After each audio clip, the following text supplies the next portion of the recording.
Tu amplifies ma frénésie. Covidis garantit toutes mes conneries. Covidis. Covidis. La vie à crédit. Le crédit à vie. Covidis, partenaire officiel de Covici. Veni, vidi, Covici. J'ai constaté des actes de sauvagerie. Nous devons tenir. Il faut un Guantanamo à la française, chacun à notre place. La bamboche, c'est terminé. Si vous voulez pas l'entendre, sortez d'ici. Vous êtes bien dans les années 20.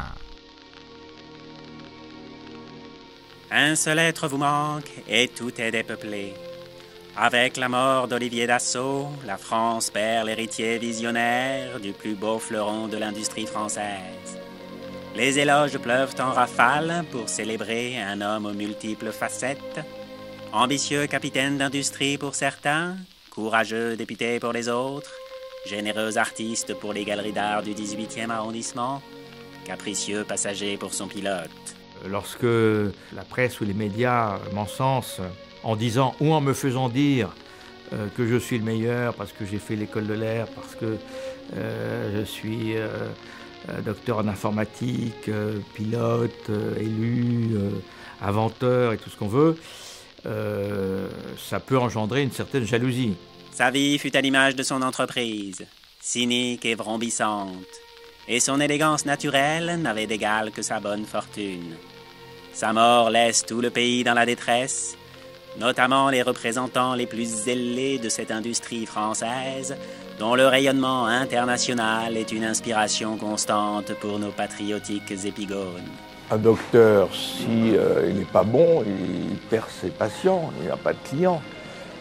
Mon père disait toujours, dans une entreprise, le vrai patron, c'est pas le président, c'est le client. Olivier Dassault est mort comme il a vécu, les mains pleines et les pieds au sec.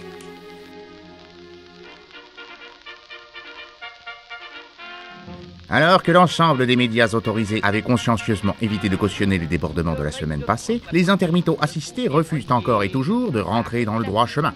S'affranchissant des règles les plus élémentaires de la propriété, ils occupent des lieux privés pour faire entendre leurs revendications corporatistes. Ce qu'on espère du fond du cœur, c'est que cet appel soit repris par d'autres, que ça résonne pour d'autres gens et que chacun se l'approprie. Des méthodes inadmissibles que ne saurait tolérer notre volubile sinistre de la culturation. L'occupation des lieux de culture n'est pas le bon moyen, c'est inutile, car les difficultés du monde de la culture, nous les connaissons.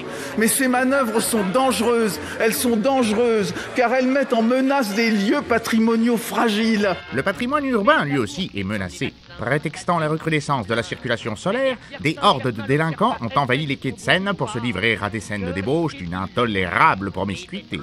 N'écoutant que leur courage, les diligentes forces de l'ordre ont procédé à l'évacuation du lieu susmentionné en toute discrétion. J'ai une carte de presse, je suis journaliste. Mais non, vous n'avez pas accès, j'ai demandé, vous n'avez pas accès. Une opération nécessaire et pourtant mal comprise par quelques élus locaux, sans doute en manque de publicité. Voir une opération d'évacuation des quais de Seine sans même en être prévenu, c'est quand même très choquant pour moi. Rassurez-vous, Madame Hidalgo, vous verrez moins de policiers dans vos rues ce week-end, et surtout pas ces traîtres qui salissent l'uniforme et mettent en cause leur hiérarchie.